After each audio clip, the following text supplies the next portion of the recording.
Remnants ni dating tropical depression na si Wilma na itinaas ni Pag-asa kahapon ay magpapaulan pa rin sa kanlurang bahagi ng bansa, especially Palawan at ilang bahagi ng Southern Luzon. Lakas pa rin ng wind shear, magbubunsod pa rin ng kaulapan sa hilagang bahagi ng bansa, kabilang na ang extreme Northern Luzon. Metro Manila nakakaranas ng light drizzle rain na inaasahan maging sa ilang bahagi ng Calabarzon. Nalalabi ng Visayas at Mindanao, katamtaman ang panahon, asahan ang partly cloudy at moderate ang panahon. Isolated rain showers, patuloy na nakataas sa Visayas at Mindanao. At pagbabago sa ating PIMO weather, climate data, upgraded na.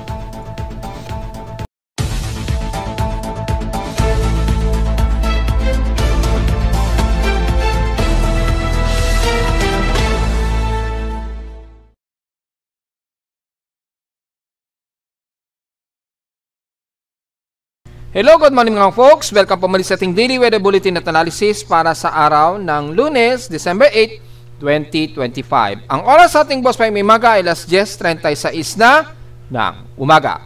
So patuloy pa rin makakaranas ng cold breeze ang Metro Manila at ilang karatig ng Northern Luzon despite na makakaranas tayo ng mas maulap na himpapurin, overcast na panahon at mga ilang light drizzle rain. Dahil po yung concentration pa rin nitong remnants ni Wilma na ibinalik na nga po o dinegrade na nga ni Pag-asa as low pressure area nga po. Now, which is nag-retain sa ating tropical cyclone sector as high chance LPA pa rin. So dahil po dyan yung trough nitong si Wilma, nagpapaulan ngayon silang kanlurang bahagi ng bansa, kabilang na ang Mimaropa at ilang bahagi pa rin ng Southern Luzon at extreme Northern Luzon. So, ang part natin sa Metro Manila, inaabutan ng trough nito, pero mapapansin natin hindi gaano tayo inuulan, usually light drizzle rain lamang. Ano pong dahilan yan? Kasi po yung hangin ng wind shear dito sa bandang hilagang silangan ay halos dry na malamig ito. Kaya yung mga water vapor usually nagkikrystallize yan at natutuyo dahil sa sobrang tuyo at malamig na hangin o simoy ng hangin dala nga po ng ating amihan. So, hindi kaagad nagkakaroon ng condensation, medyo nahihirapan mag-condensate. Kaya, asahan natin ang mga pag-ulan ay usually dito sa bahagi pa rin ng silangan ng Southeastern Luzon, kabilang na ang ilang bahagi pa rin ng Bicol Region, Aurora Region, at probably ang bandang Palawan na rin. At makikita natin sa lightning detection system ang aktibo pa rin mga pagkulog at pagkidlat. So, ibig sabihin ay may interaction pa rin tayo ng isdalis dito sa Dagat Pasipiko, na bumabalandra dito sa dalawang weather systems, yung trough at yung wind shear nga po dahil po sa malakas na amihan. So, antayin natin mag-load ang ating lightning detection since within 2 hours, makikita natin ang dami na naging pagkulog at pagkilat mula kaninang madaling araw. Actually, within 2 hours ago ay mga active na lightning strikes ang na-detect natin kabilang na dito sa buong southwestern Luzon. So, nasa total of 1,273 po ang ating outer lightning strikes at inner ay 1,254. Ang more of less 20 minutes ago ay nandito ngayon sa may bandang Kasiguran Aurora, kabilang na ang bandang Isabela ay mas active ngayon ang mga pagkulog at pagkilat. So mag-ingat po mga kababayan natin, ibig sabihin may mga pag-ulan ngayon na umiiral dyan. Dyan sa may bandang Cagayan Valley, ingat po dahil bukod sa uulan-ulanin kayo dyan, kasabay din ng maginaw na simoy ng hangin, dala nga po ng ating amihan. So, pag nababasa tayo, alam na natin kapag malamig ang paligid, grabe po ang ginaw niyan. So, iwasan po natin masyado magpaginaw. Uminom na lamang po siguro kung hindi may iwasan na kayo ay ulanin dyan. Uminom na lamang na mainit para maiwasan natin ang ubuhin at magkaroon ng komplikado dahil mababasa tayo ng ulan and then the same time, ang ginaw ng simoy ng hangin. Yun po. So, yan po ang pinaka-active natin at within 2 hours ago ay nagkaroon nga na napakaraming pagkulog at pagkidlat dito nga po sa may bandang Mimaropa area at Bicol Region. Hindi rin ligtas ang bandang Laguna at parteng Metro Manila sa nagkaroon din ng pagkulog at pagkidlat kanina within 2 hours ago nga po. So sa ating thunderstorm watch, ayon sa data feed Pag-asa, nakataas sa Visayas, kabilang na ang Cebu, Bohol, Siquijor at Negros Oriental at Leyte, Southern Leyte, Biliran, hanggang Eastern Samar na po yan at Mimaropa. So kasama na ang Occidental Mindoro within 12 hours po at pinakita ko nga po sa inyo ang dami ng ating lightning strike activities. Sa NCR naman, ang thunderstorm watch, well, ang Greater Metro Manila, kasama na ang kapitbahay natin sa Bulacan, Laguna at Cavite. Within 12 hours daw ang naka-advise dyan. Well, pinakita ko na sa inyo nga nagkaroon nga tayo ng sunod-sunod na pagkulog at pagkilat mahigit sa 1,000 ang lightning strike. So mag-iingat po mga folks. Sa Visayas naman, kabilang na ang Palawan. Yes, kasama na nga po yun. At bandang Soprono Española sa Palawan. Sa Eastern Samar naman sa Lawaan. So asahan natin ang persisting yan in 1 to 2 hours ng mga pagkulog at pagkilat. So ingat na namang mga folks. Sa ating current conditions, overcast, gloomy, haze at overcast pa rin. Cold breeze pa rin tayo. So asahan na medyo mahangin ang umiiral sa atin dito sa Metro Manila. At mag-jacket na lamang kung sakaling masyadong ginawi ng mga kasamahan natin dito sa Metro Manila. Dahil mababa pa rin ang ating temperatura dahil sa malakas na amihan. Sa lowest temperature na itala na weather station, kaninang 2:49 AM ng madaling araw, nakapagtala kami ng lowest of 25.8 degrees Celsius. So bahagya itong mataas kumpara ng mga isang araw na umabot ng 23 degrees Celsius. Pero kahapon, ang pinaka-highest namin, 28.6 degrees Celsius. So maituturing natin na cold chill breeze ang temperatura o highest end temperature sa amin sa Caloocan. Kahapon ito ng tanghaling tapat at 12:31 PM. So meaning mababang heat index, wala muna tayong maipo-forecast na magiging heat index muna sa ngayon dahil ang halos buong bansa mabababa ang ating heat index. Sa amin nga sa Caloocan 32.9 degrees Celsius lamang.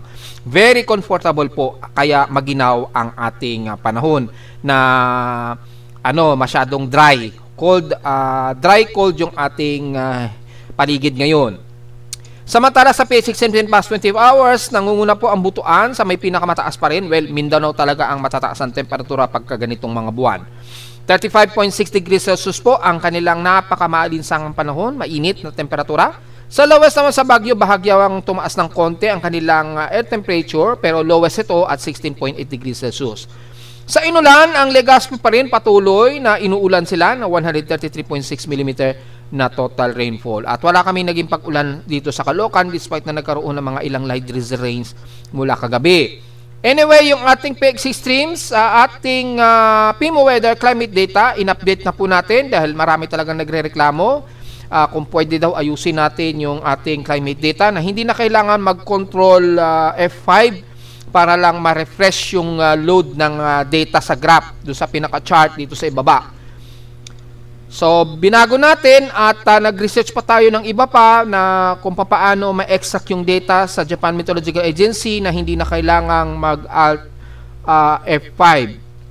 So, sa wakas nakuha na natin kahapon at ito na po yung pinaka-latest natin. Pareho pa rin, same method. Yan, same method pa rin po. Isa-select nyo pa rin yung from year and from month and to year and to month. Tapos ida-download nyo po, i-click nyo lamang po itong download visualize data. So magbibigay ako ng example sa Baguio City, for example, taon ngayon. O let's say sabihin natin between year 2024, January to December, ngayong 2025, click nyo lang ang download visualize data, automatic maglo-load na siya. So hindi nyo na kailangang mag-control F5. Hindi nyo na kailangang mag-control F5. So naayos na natin yung problema sa script ng ating program. So ito na po siya at same method, makikita nyo pa rin yung pinakadetalye niya at sa mga nakaraang taon. Ngayon, para sa expand view, meron pa rin tayong expand view sa gusto makita ang malakihan o zoom in para kung sakaling ang i-view nyo ay ilang taon, let's say between 10 years. At makikita nyo pa rin dito just in case gusto nyo makita yung mas marami pang mga data. So magbibigay tayo ng example para ma-refresh yung ating mga kabayan. Let's say, kinuha nyo yung chart mula noong 2010 hanggang 2025 halimbawa. Then, between January to December ngayong taon. So, kukunin, ang dami niyan, di ba? So, maglo-load po yan. Makikita natin yung chart. Lumabas po yung chart, pero masyado na siya makipot. So, i-click nyo po yung expand view. Ayan, para mas makita nyo po yung pinakadetalye ng malapitan. Ayan. So, at may dinagdagan tayo, pwede nyo pong i-hide all yan. Kung gusto nyo makita nyo lamang yung buong temperature, yung temperatura lamang, or yung mga total rainfalls. yung mga nakaraang mga nakaraang taon. So between 2010 to 2025 po ito. At makikita po natin lahat ang detalye, kagaya rin ng mga nauna nating script. So detalye po yan, nalalaman na natin ang pinaka-climatological na hindi na natin kailangan mag-control F5 na. So yun po ha, malinaw yan mga folks. At least meron na tayong idea at hindi na tayo mahihirapan. I-click nyo na lamang yan, then automatic mag-update na rin kaagad yan sa chart na wala na pong kahirap-hirap po yan. So yan, at mas maganda na po yung representation. And then the rest ay kapareho pa rin po ng dati, so similar pa rin po. Yan, so makikita na po natin dito is yung lowest temperature nga po ni Baguio ay 16.8 degrees Celsius, kasunod ang Kasiguran Aurora.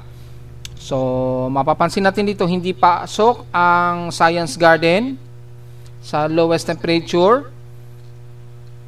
At sa inuna naman, ang una ang Legazpi, pangalawa ang Dayet, at pangatlo ang Alabat sa Quezon. So mapapansin niyo po bandang Bicol region hanggang bandang Quezon province ang marami ang naging buhos ng ulan natin since kahapon. Kitang-kita naman po dito mga folks. So malinaw yan. Yan.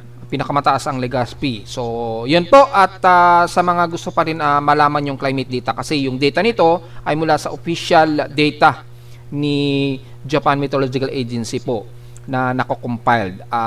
Limited lamang yung selection na Japan Meteorological Agency, pero mula Luzon yan hanggang Mindanao po yan.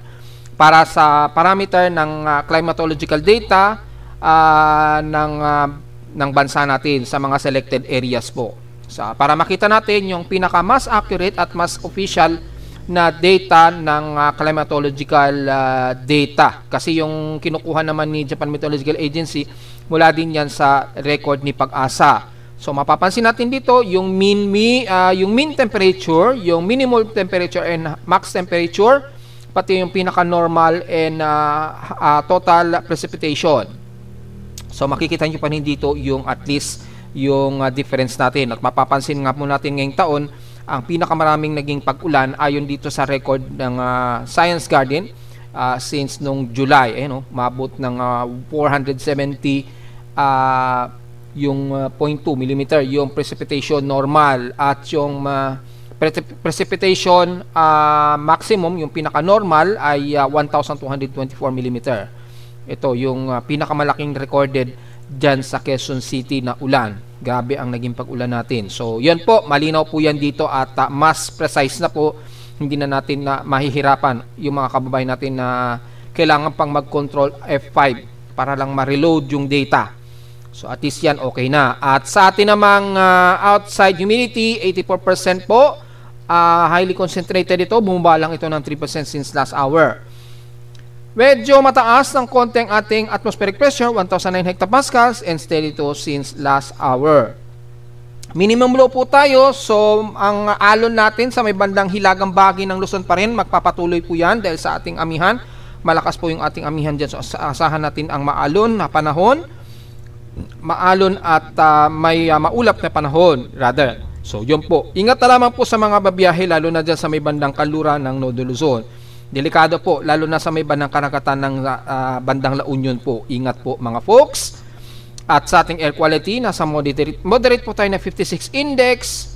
So magmas na lamang po sa mga sensitibong mga baga. At sa ating almanac, sumikat ang haring araw kaninang 6:09 AM at lulubog po itong mamayang 5:26 PM. At sa ating moonrise and moonset, waning gibos na po na 88% illuminated.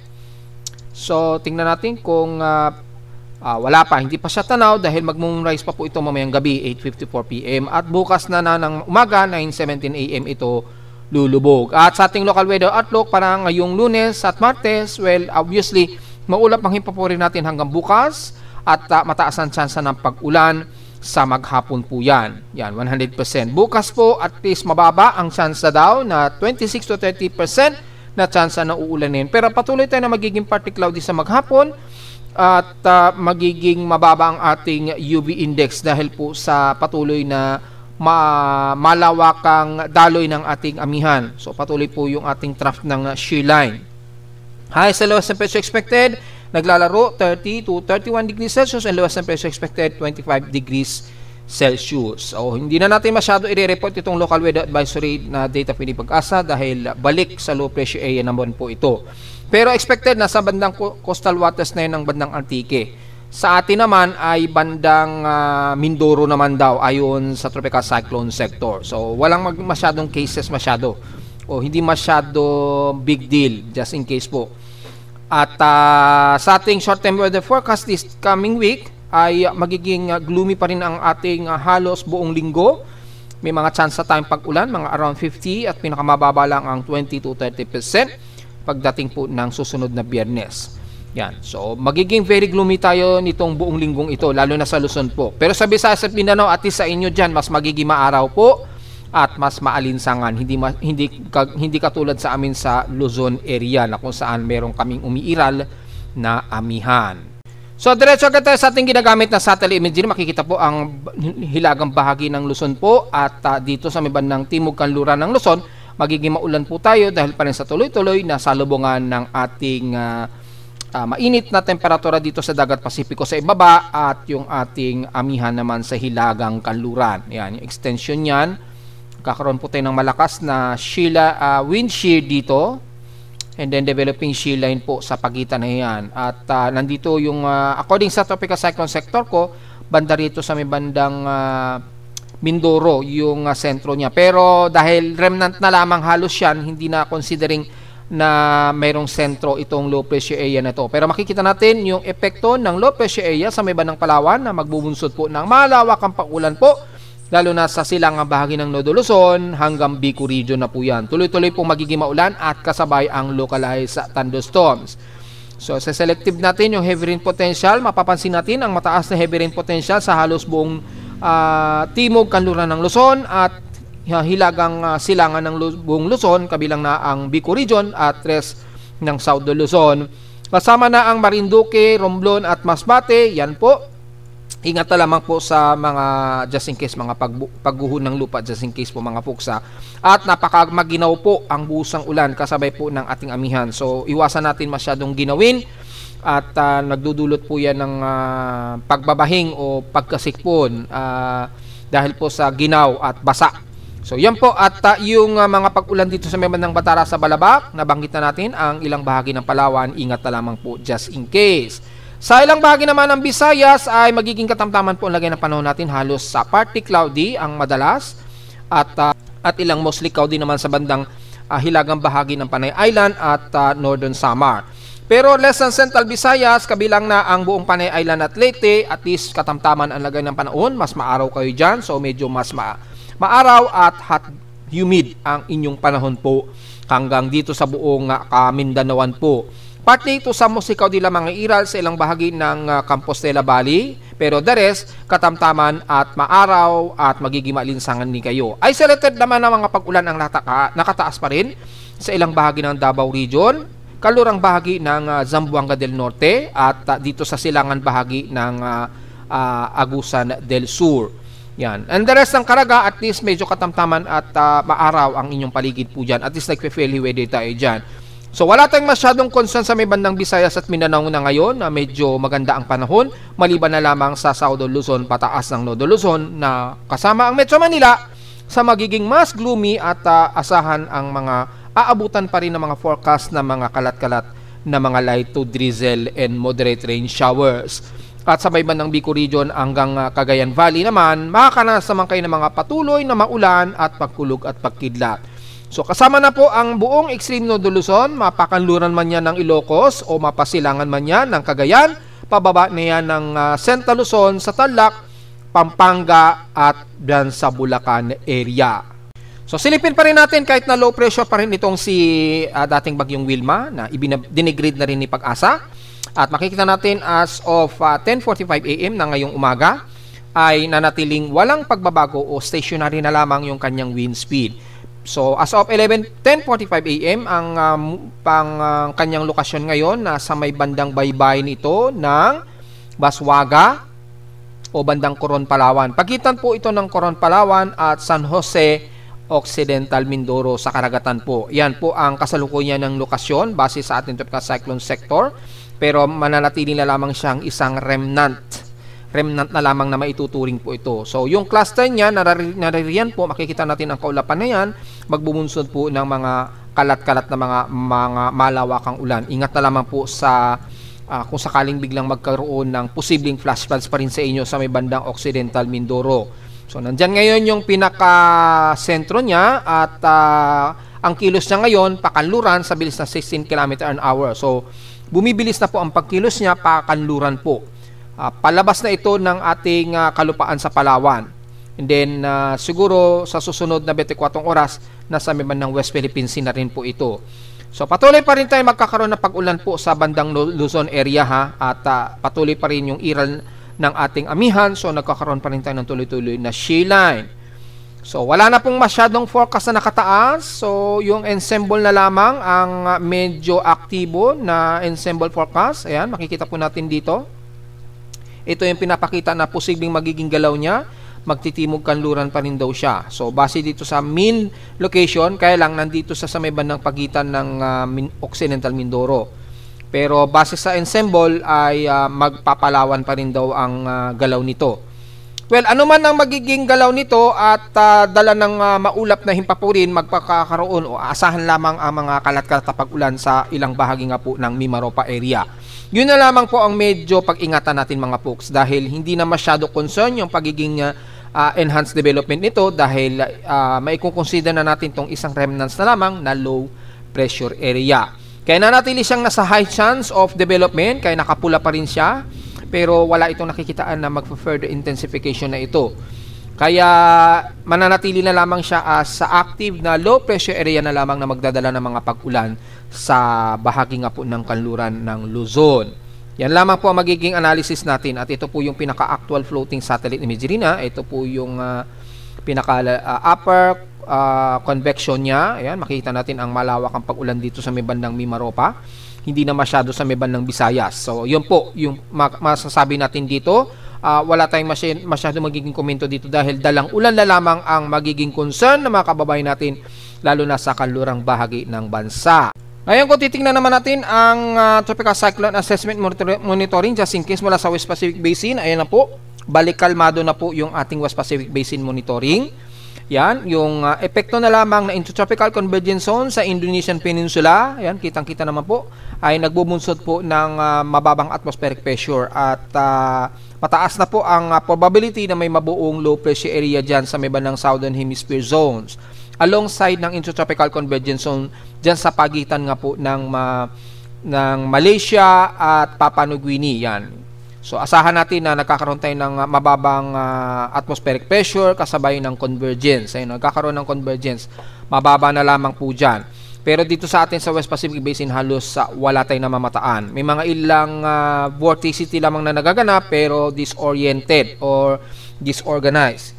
Hindi ganun kapulido yung kanyang convergence. Kaya yung kanyang vorticity halos parang remnant na lamang ito.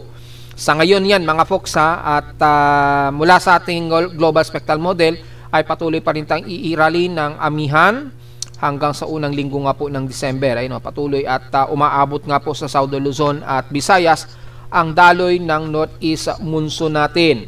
Yan. At wala naman tayong nakikita na anumang anomaly development o tropical wave. Yan, yung extended forecast hanggang December 15 pa rin siguro ito.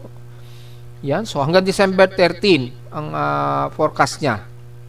So wala naman tayo at sa ating strike probability, yung bago nating strike probability, wala naman tayong namamataang panibago. Yan, so wala naman pa tayong latest na tropical cyclone strike probability rito. So silipin natin NT 120 hours. Yan, December 12 po ito. Expected natin kung normal ang ating genesis. Yan, so wala tayong nakikitaan. Usually puro Southern Hemisphere lamang. Yan, so wala tayong inaasahan na anumang tropical wave na mabubuo. So wala tayong magiging komento. At sa ating mga computer models naman ay ganun din. Amihan lamang ang magpapairal dito, yung dalawang weather systems, either Intertropical Convergence Zone o shear line po. Kasabay ng ating amihan. Tuloy-tuloy pa rin na magiging maulan dito sa may bandang Cagayan Valley po. Yan. Mapapansin natin ang halos buong silangan ng bansa o climate for ng bansa ang madalas na uulanin hanggang dito nga po sa may bandang Mindanao. Yung Climate 4, hindi masyado dito sa may bandang Kaluran. So, kitang-kita naman kay GFS at kay na ECMWF naman ay patuloy pa rin tayong iiralin ng shear line. Ayan, this week. So, magkakaroon pa rin na tuloy-tuloy ng mga pag-ulan dito sa may bandang Cagayan Valley at mga localized thunderstorms. Yan, walang update itong Sinabgem, so wala tayong idea kung bakit hindi nag-data feed Sinabgem. At kay Icon naman ganun din. So, dalawang weather systems meron umiiral at sa ngayon wala tayong namamataan na bagong tropical wave so far. So, mukhang wala tayong babantayin dito this week. At gaya nga po na sinabi natin, sana yan si Wilma na lamang yung huli nating bagyo ngayong taon po. Bago man lang magpasko. So, yun po ang ating analysis and so far, wala tayong masyadong magiging komento dito dahil kalmado na po yung ating West Pacific Basin sa ngayon. After nitong si Wilma po ha. So, malinaw yan mga folks. Siya nga pala, bago tayo mag-ulat lindol kasi may kumakalat sa ating social media, may kumakalat na nagpapakalat na magkakaroon daw ng total lunar eclipse between December 7 at December 8 po. So, ang haba naman masyado yung phenomenon na yon. Doon pa lamang sa sinabing between December 7 at 8, medyo duda-duda na po tayo. At mula sa ating astronomical data feed, yan, dito sa pinaka-astronomy natin, dito is officially yung data feed ay nalalaman natin kung totoo nga ba yun.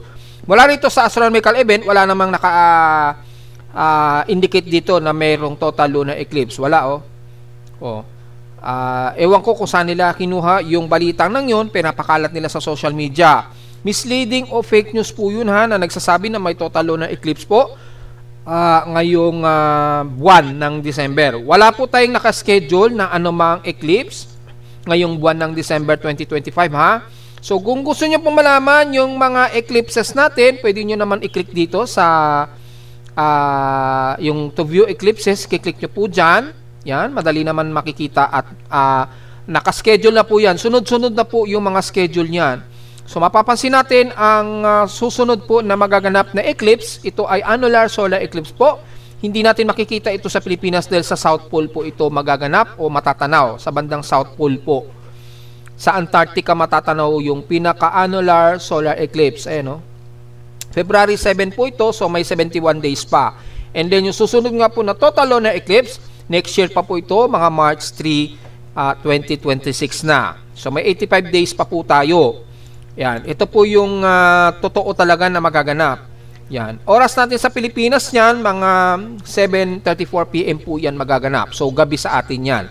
Matatanaw po yan, at least mga 75 to 85% approximate ko yan na total lunicity na matatanaw natin sa Pilipinas. Ang halos 90 to 95% na matatanaw yung total lunicity dito sa may bandang Hawaii. So, swerte ng mga taga-Hawaii, kitang-kita nila yan. Yung halos 95% total lunicity.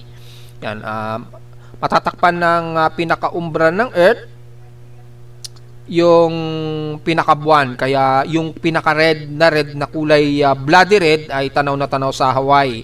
Sa Pilipinas, medyo matatanaw natin partially at least 75 to 80%. Yan yung pinaka-approximate ko yan, o 75 to 85%.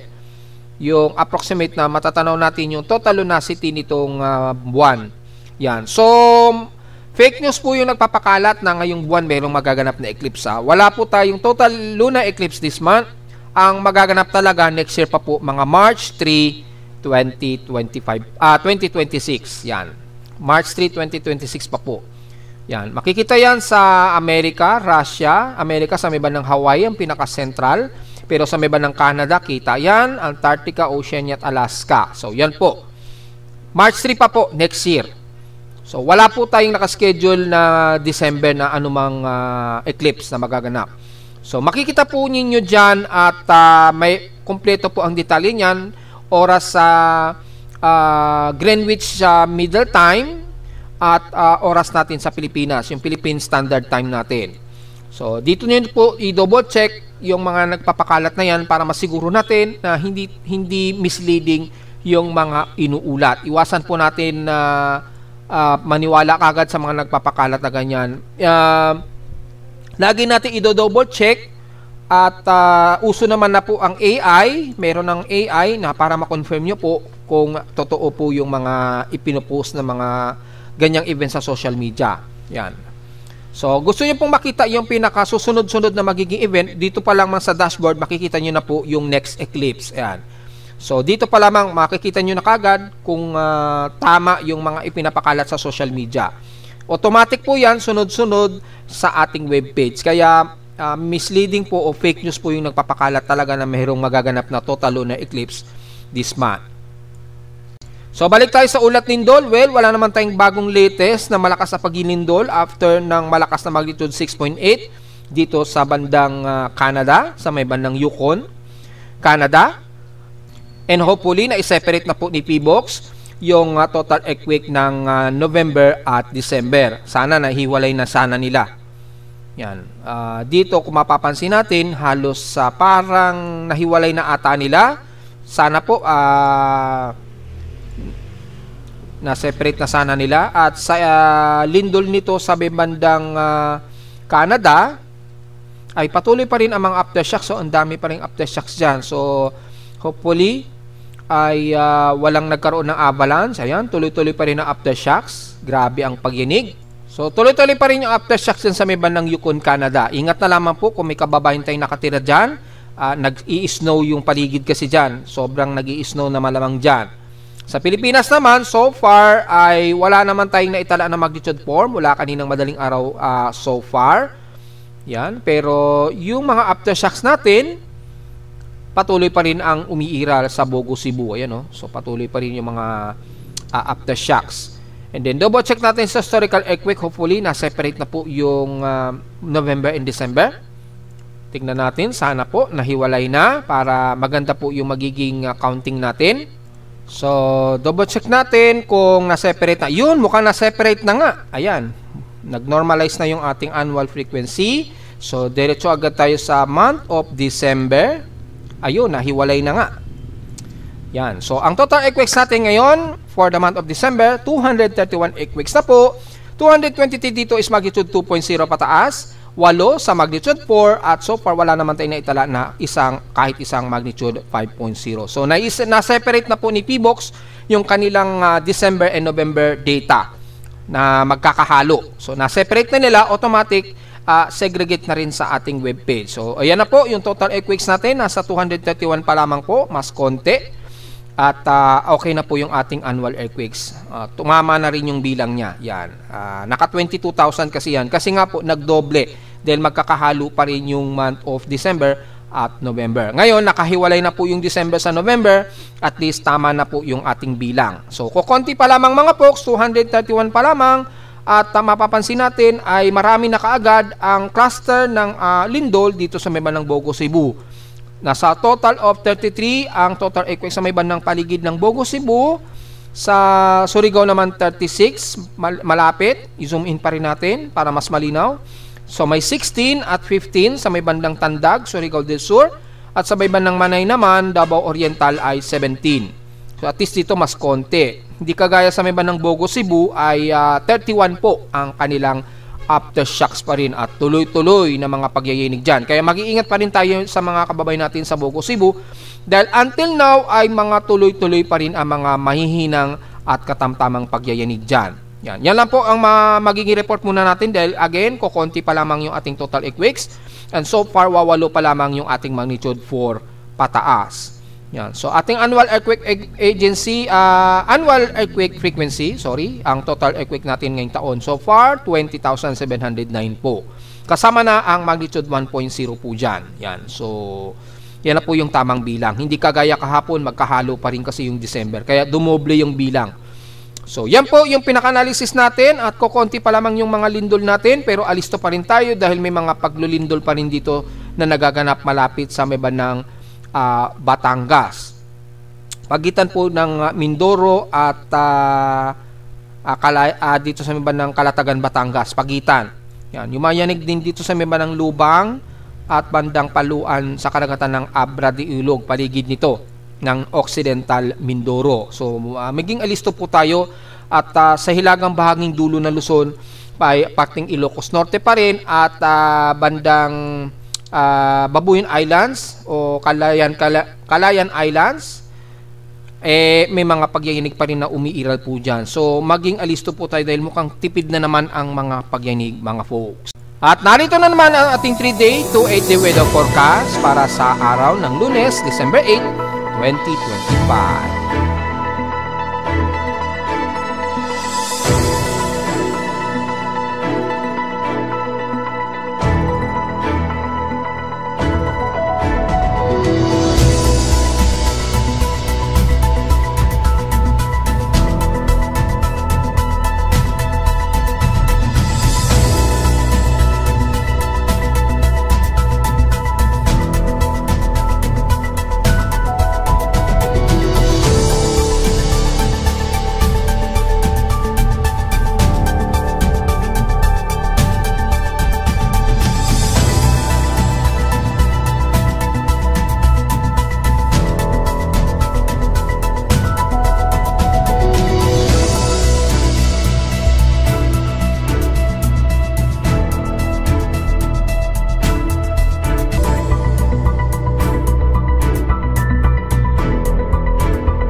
At hanggang dito na po ating daily weather bulletin at analysis para sa araw ng Lunes, December 8, 2025. Huwag mong kalilimutan na mag-like, share, subscribe po sa ating YouTube channel at visit lamang anytime sa ating website na www.pimoweather.com para sa ibang detalye na gusto malaman na hindi natin isama ngayong magtatanghali na.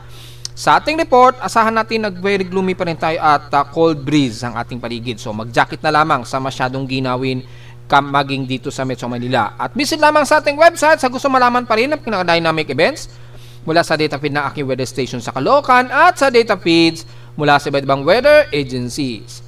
Maraming salamat po mga folks at magandang araw po sa ating lahat.